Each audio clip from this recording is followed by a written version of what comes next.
Hello बच्चों, let's read the question. Question कहता है which of the following statements are correct. तो statement दी हुई है, among halogens radius ratio between iodine and fluorine is maximum, leaving FF bond all halogens have weaker XX bond than XX dash bond in interhalogens.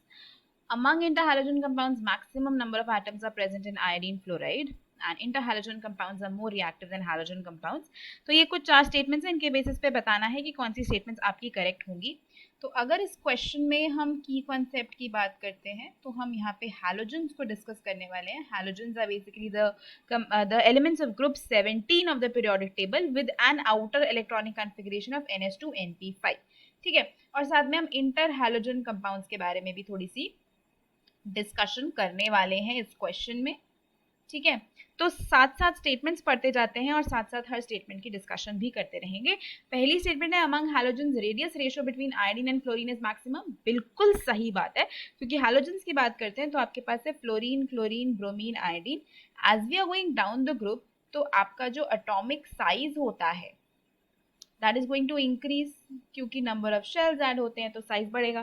Fluorine का size सबसे छोटा, iodine का size सबसे बड़ा, तो ऑब्वियसली इनकी जो रेडियस रेशियो होगी वो मैक्सिमम होगी, क्योंकि मैक्सिमम डिफरेंस इन रेडियस है इनके बीच में। तो स्टेटमेंट बिल्कुल सही है।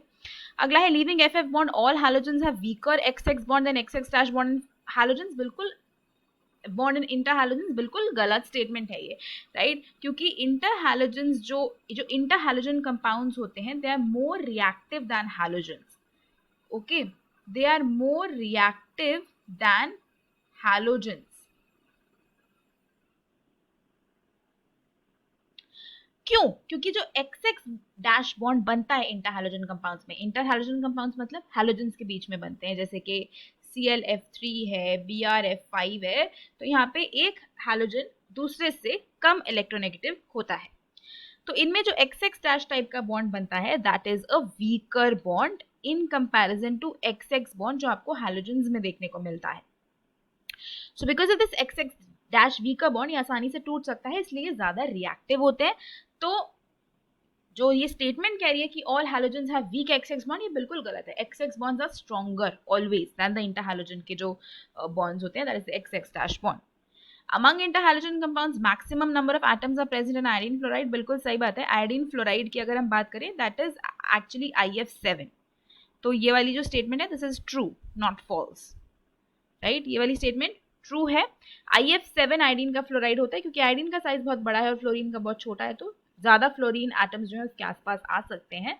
सो this is the reason because of the high radius ratio, difference in the radius of fluorine and iodine. अगला है interhalogen compounds are more reactive than halogen compounds. बिल्कुल सही बात है, ये चीज भी हमने डिस्कस करी, क्योंकि इनका XX डैश बॉन्ड वीकर होता है तो ये ज्यादा रिएक्टिव होते हैं, क्योंकि ये बॉन्ड टूट सकता है तो ये रिएक्शंस अंडरगो कर सकते हैं। तो कौन कौन सी स्टेटमेंट्स करेक्ट है हमारी? पहली करेक्ट है, तीसरी करेक्ट है और चौथी करेक्ट है, और ये दिया हुआ है ऑप्शन डी में। तो अगर हम फाइनल आंसर इस क्वेश्चन का देखें तो वो हो जाएगा option D. Hope you understood it well. Best of luck.